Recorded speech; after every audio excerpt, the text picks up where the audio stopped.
All right, here we go, everybody. From start to finish, DIY how I built my sprayer. This is a 100-gallon tank. This is a trailer I found at a garage sale. I bought the pump online.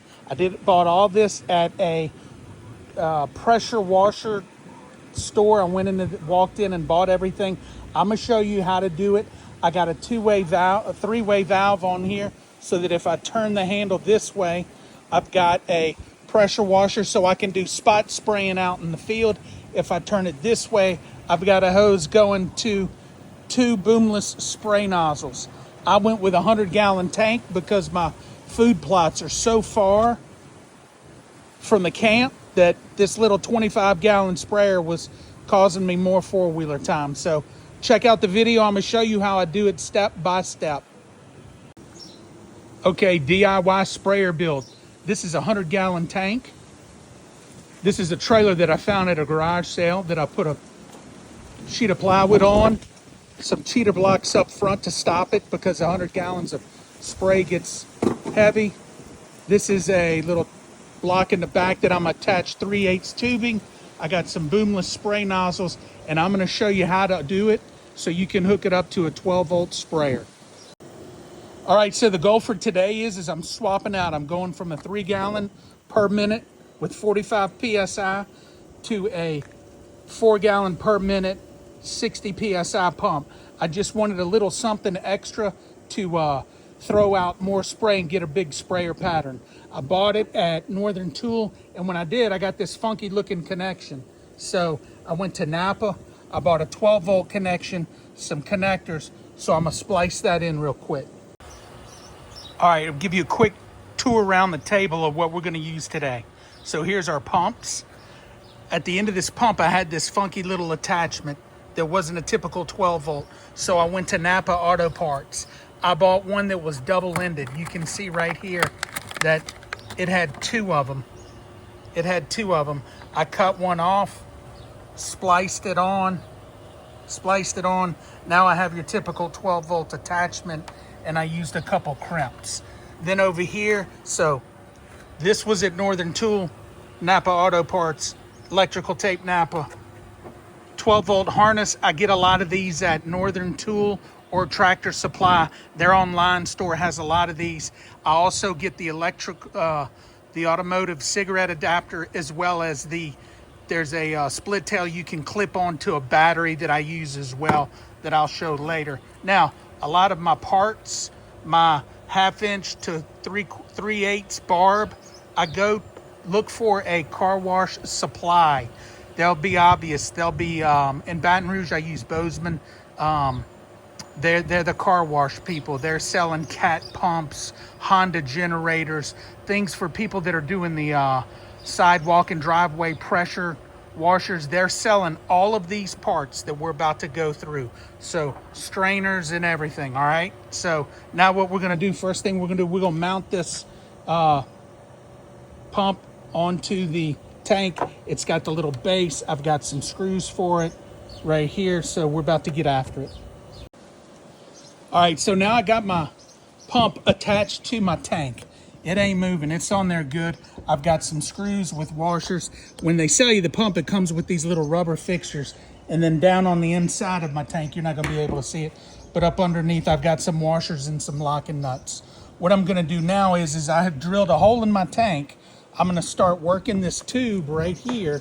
This tube is gonna go down into the tank, and it's gonna come up. I'm gonna attach this filter. This is gonna be my end tube take. I'm gonna attach this little filter to here, and we're gonna fish it through. When you go to the car wash place and you get this little filter, get 2 or 3 of them, because they are very easy to snap at the stem. I've already broken one this morning. So get you 2 or 3 of them. They're about 85 cents. All right, so I got my suction tubing in.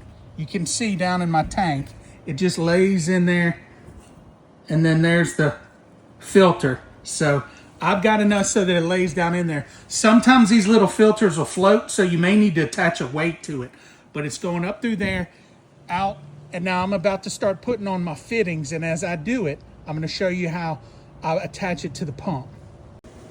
All right, now what we're gonna do, we're gonna connect what I'm calling the intake tube to this little 3/8 barb right here. This is a 3/4 inch connector.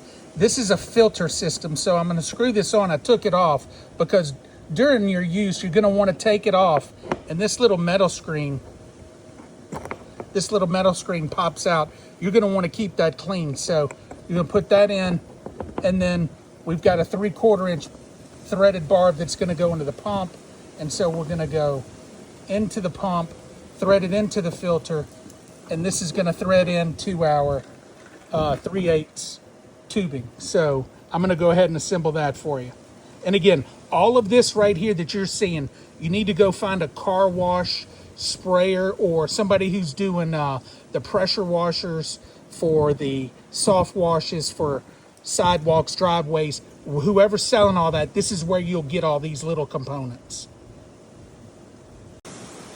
All right, so the order you want to do this is you're going to want to put your double threaded 3/4 inch in first. Then you're going to attach your filter, because this right here is a little thumb wheel. It's easy to twist, okay? See what I'm saying? This is a thumb wheel, and then it goes down into your tube. I've got the crimp on here. So again, work from your pump back. 3/4 inch double threaded, filter, and then your thumb wheel right here, okay?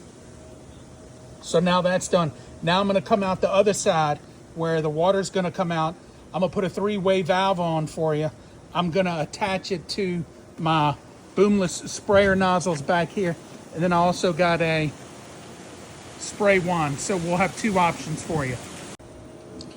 All right, so here we go. We got our tank on the trailer. We got the hose connected coming up. Little 1/2 inch fitting. Got a screen in here to help filter, keep everything clean. 1/2 inch going into a 1/2 inch fitting, going into the pump.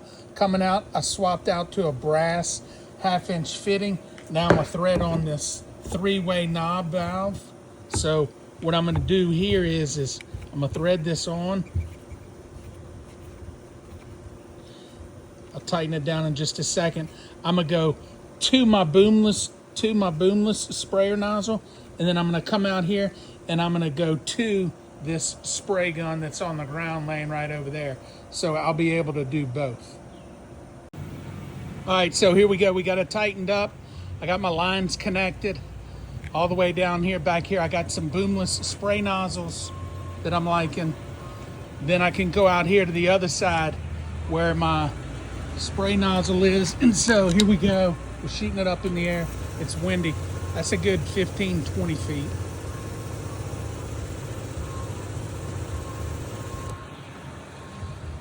And then back here, if I want to do the boomless, I just flip this.